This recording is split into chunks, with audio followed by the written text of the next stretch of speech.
Bom dia, meninos. Vamos abrir a nossa apostila na página 270. Hoje nós vamos começar o capítulo 6, a importância do estudo do átomo ao longo da história, tá? Então, na antiguidade, houve uma necessidade, tá, de se explicar o surgimento do átomo, né, a menor porção da matéria. A primeira ideia de átomo, né? Ela veio de Leucipo e Demócrito, que foram os pioneiros nessa ideia de átomo, tá?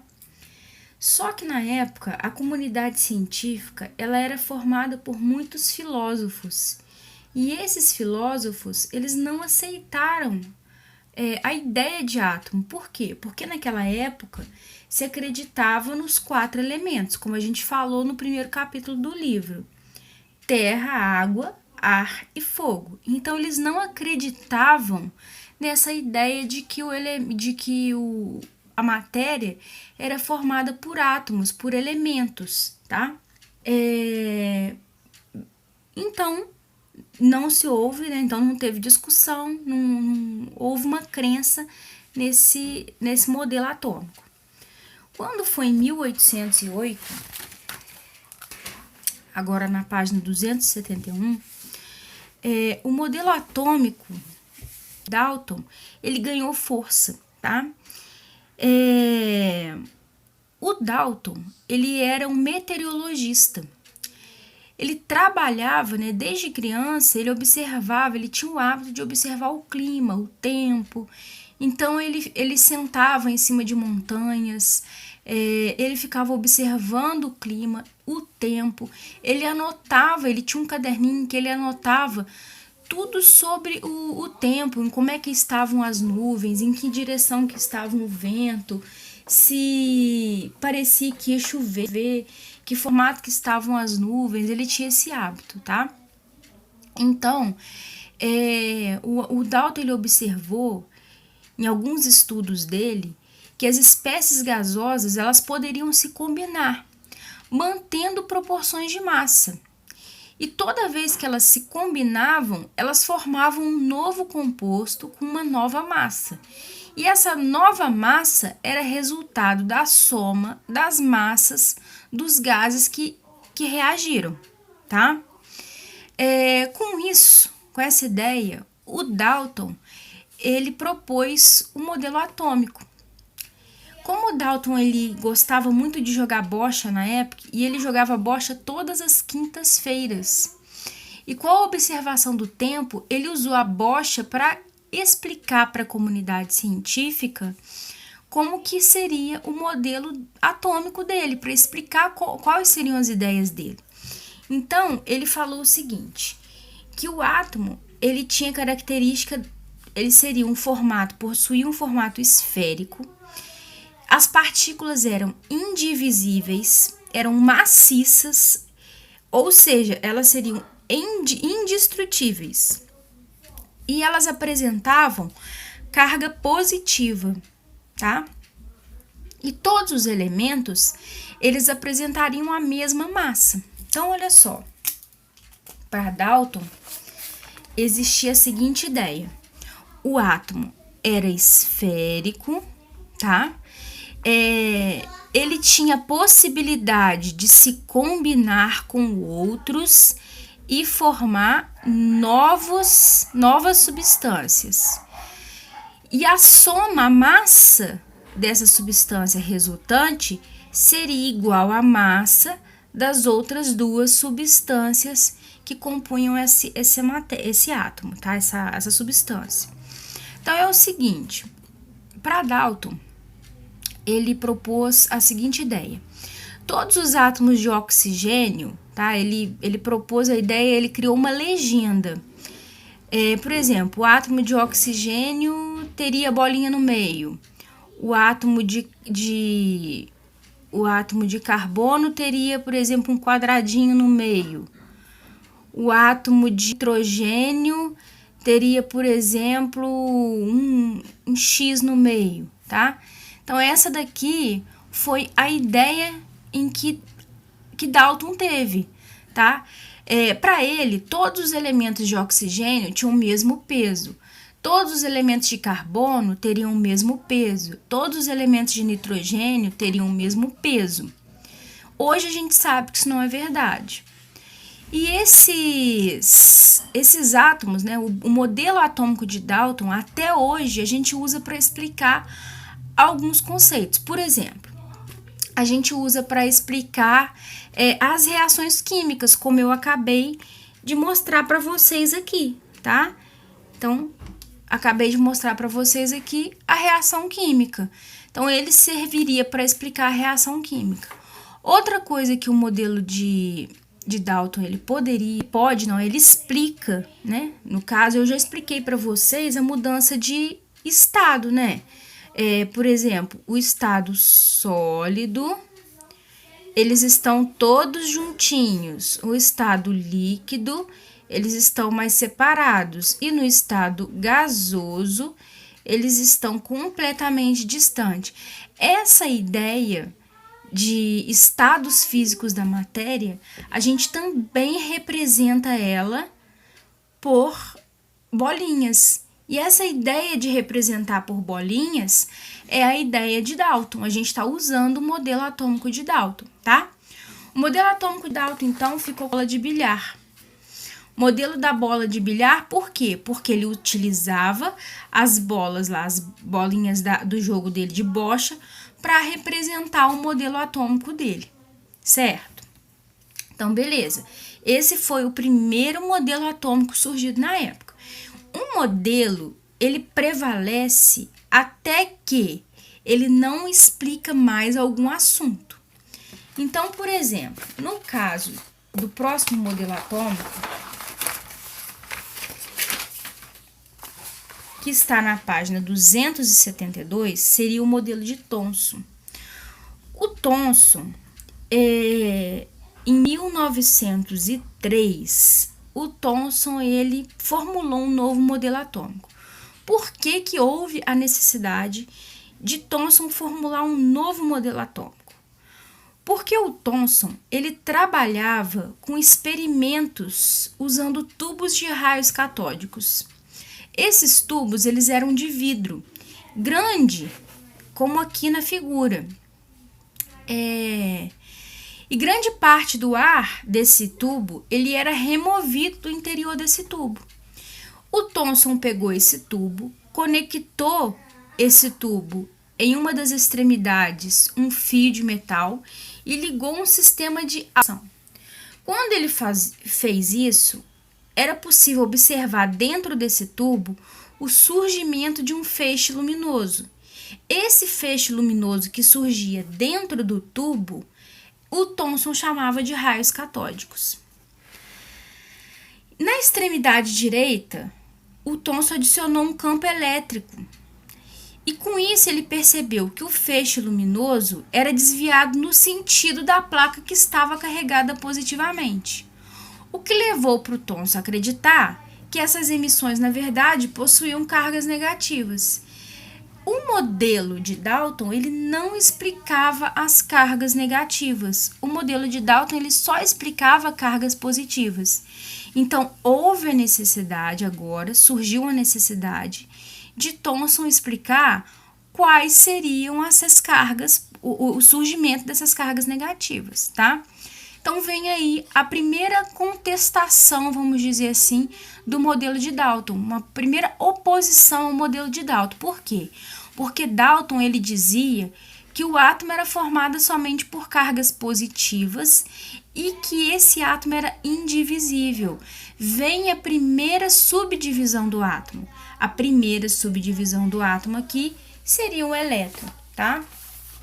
E aí, o seguinte, os átomos eram compostos por uma massa positiva com partículas negativas incrustadas dentro dele, como está aqui no desenho. Essas partículas negativas ele chamou de elétron e possuíam massa, tá? Então, para Thomson, o átomo seria como se fosse um pudim de passas, em que a massa do pudim aqui, representada pela cor vermelha, seriam as cargas positivas e os elétrons seriam as passas incrustadas dentro desse bolo de cargas positivas, tá? Aqui na página 272, embaixo aqui, ó, tem aqui, ó, monte um quadro, elaborando ilustrações e compare as propostas do átomo de acordo com as divisões de Demócrito e Dalton. Então, aqui, vocês vão fazer para mim o primeiro desenho lá do modelo atômico de Dalton, né, que era o quê? Uma esfera maciça de cargas positivas. Então, aqui dentro, carga positiva, certo? Ela é indestrutível. E depois, o modelo atômico de Thomson. O modelo atômico de Thomson, por dentro, tem a carga positiva. E incrustada nessa carga positiva, a gente tem aqui as cargas negativas, montando o modelo de pudim com passas. Então, ó, o importante aqui é vocês entenderem que surge aqui a primeira subdivisão do átomo. Agora o átomo não é mais indivisível, ele pode se subdividir em elétrons. Ele pode se subdividir em elétrons e ele é formado por cargas positivas e negativas. Então, ó, modelo pudim com passas e aqui o modelo da bola, certo? Continuando, a gente vai para o nosso próximo modelo atômico, que é o modelo de Rutherford. Em 1911, um intervalo pequeno de Rutherford, que foi aluno de Thomson, também o experimento dele também resultou em uma nova proposta de modelo atômico. Por quê? Como eu disse para vocês, existe a necessidade de se explicar um modelo atômico, um novo modelo atômico, quando aquele modelo ele passa a não explicar todo o conceito necessário da época, tá? Para Rutherford, o átomo ele se assemelharia a um sistema solar, onde que a gente tem o Sol no centro do sistema e os planetas girando ao redor desse sistema. Como foi que Rutherford ele elaborou o seu modelo atômico? Ele foi fazer junto de seus dois seguidores, né, ajudantes, que era Geisden e Marsden. Ele então fez o quê? Pegou um anteparo de raios alfa, que eram os raios que ele estudava. O Rutherford ele estudava raios alfa. E o que são os raios alfa? Os raios alfa, eles são formados no núcleo do gás hélio. O núcleo do gás hélio, ele tem apenas duas cargas positivas. Então, os raios alfa são formados por duas cargas positivas. Então, o que o Rutherford fez? Ele pegou os raios alfa, projetou esses raios alfa em uma folha fina de ouro. E atrás dessa folha fina de ouro, ele colocou um anteparo para receber esses raios. Então, o que ele observou com muita surpresa que quando ele projetava esses raios alfa na folha de ouro, a maior parte desses raios alfa, eles ultrapassavam a folha de ouro ou sofriam pequenos desvios e alguns sofriam grandes desvios. O Rutherford ficou surpreso. Por quê? Porque ele esperava que o modelo atômico fosse como Thomson disse, né? Que o modelo atômico fosse uma massa de pudim, como se fosse uma massa de pudim, de cargas positivas e cargas negativas. Então, o que ele esperava? Ele esperava que a maioria dos raios ultrapasse sem nenhum desvio. E aí, o que aconteceu? A maioria ultrapassou sem nenhum... Só que, e aí? Aí ele concluiu o seguinte, que o átomo era formado por mais espaço vazio do que espaço preenchido. E ele observou o seguinte, que a maioria da sua lâmina de ouro, sem sofrer desvio, ou seja, parte dele é composta por um grande espaço vazio. Esse espaço vazio seria a eletrosfera. Então, ó, o átomo era composto de mais espaço vazio. O espaço vazio, segundo ele, seria a eletrosfera, lugar com maior probabilidade de se encontrar o elétron. E o espaço preenchido seria o núcleo de cargas positivas. Como os raios alfa eram cargas positivas e quando ele se aproximava do núcleo do átomo, o que acontecia então com esse átomo, né? Quando ele se aproximava das cargas positivas, ele repelia, porque carga positiva com carga positiva, ela repele.